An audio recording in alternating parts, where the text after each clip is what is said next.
You're watching World Insight. Next, we turn to Britain, where British Prime Minister Theresa May has named a new Foreign Secretary as backlash builds over Brexit. Jeremy Hunt takes over the role hours after Boris Johnson resigned. Johnson is one of the 3 high-profile officials who opted to step down rather than accept the Prime Minister's plan for leaving the European Union. Take a look. Out he goes, Boris Johnson, Britain's outspoken Foreign Secretary, departing with a withering last shout. The UK's Brexit plan, agreed only last Friday, would give Britain the status of a colony, he said. The Brexit dream dying, suffocated by needless doubt. In a noisy UK Parliament and 2 senior cabinet ministers down, Prime Minister Theresa May stuck to her controversial plan. In the 2 years since the referendum, we have had a spirited national debate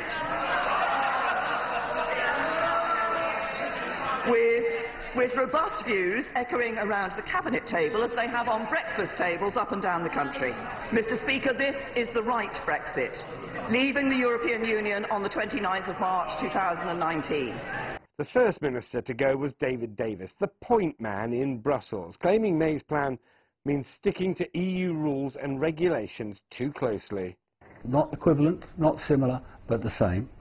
And that will provide all sorts of problems when it comes to, if we want to diverge, do something different. So the return of control to Parliament is more illusory than it is real. But it was Boris Johnson's departure which has triggered full-on talk of a leadership challenge.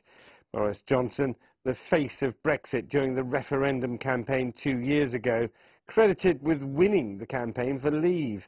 In the British Parliament, many unhappy with May's new checkers plan, agreed last Friday, leaving her vulnerable.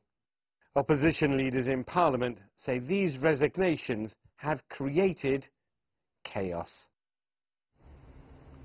Well, further discussion about Brexit and the resignations of high-level officials in the administration, we are joined by Ian Begg, Professor of the European Institute and co-director of the Rendorf Forum of the London School of Economics and Political Science. Professor Begg, good to have you.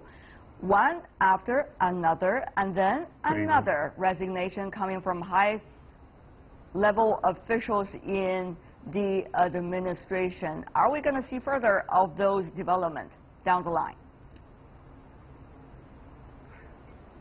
I think what we'll see is the government coming under huge pressure because those in the cabinet, the government who believe in Brexit very strongly are going to be asked repeatedly the same question. If Boris is gone and David is gone, why are you still there if you believe the same things as they did? And you'll also see pressure coming from individual members of the Conservative Party in Parliament, many of whom are very hostile to the European Union and who will therefore want to put pressure on the Prime Minister to back down on the proposal she agreed to last week. Now, if you look at it, what really happened last week was the government was forced at last to make decisions. There's an expression that's been used in many of the things that have been going on in Europe in recent years of kicking the can down the road. Right. In other words, not making a decision. The can of Brexit has been kicked down the road and it's finally reached the wall where it can no longer be kicked and decisions have to be taken. It really depends on what kinds of wall that is both the size, different size is likely to build. Having said that, though, the Prime Minister called it a spirited debate in the country, but actually people see it very bitter debate inside the country. But where is it going? We see one plan after another being scrapped off as a result of lack of confidence from all. Then what can be the next mechanism in coming up with the right plan?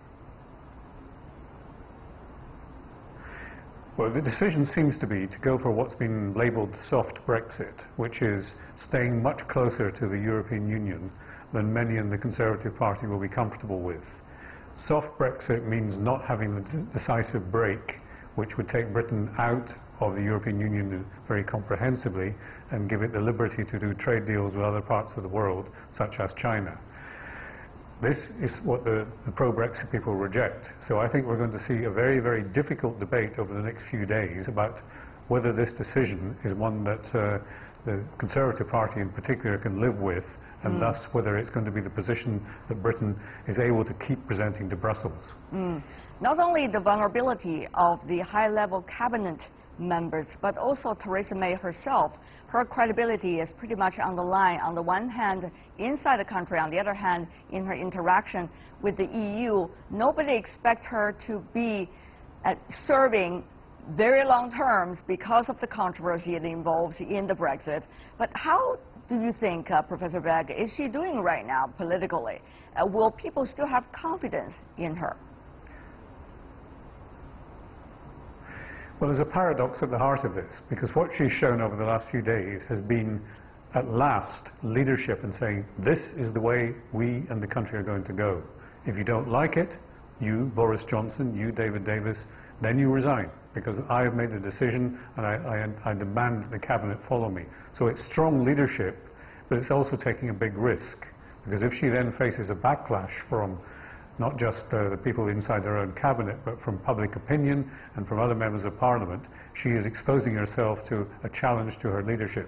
Now, so far, that hasn't happened. But just watch this space over the next 48 hours. And there's also the European level to consider.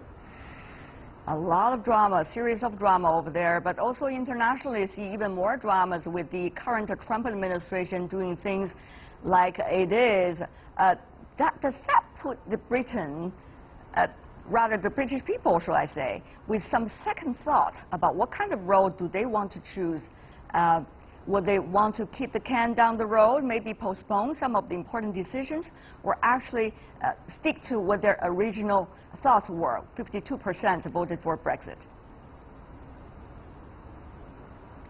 Well, things are moving very rapidly, so it's quite hard to make a guess as to what would happen over the next few days. But the academic research and the opinion poll research suggests that those who wanted Brexit still want Brexit, and those who wanted to remain still want Remain. And if anything, what public opinion is saying to the politicians is, get on with it, complete this process, because we've decided long ago, you the politicians have delayed it. Now, there is another angle to this, which is, if the European Union response to Theresa May is not sufficiently positive, and says we demand still more concessions, that's going to open a whole new debate which will be very difficult. Now here I think what's likely to happen is that the European Union would far prefer to deal with Theresa May than with any of the alternatives, be it inside her own party or the alternative government, the Labour government potentially led by Jeremy Corbyn. So they too face a dilemma. How do we deal with this new context in Britain? Right. We are watching it almost hour by hour, some of the latest development over there about Brexit. Thank you so much, Ian Begg. Really appreciate it.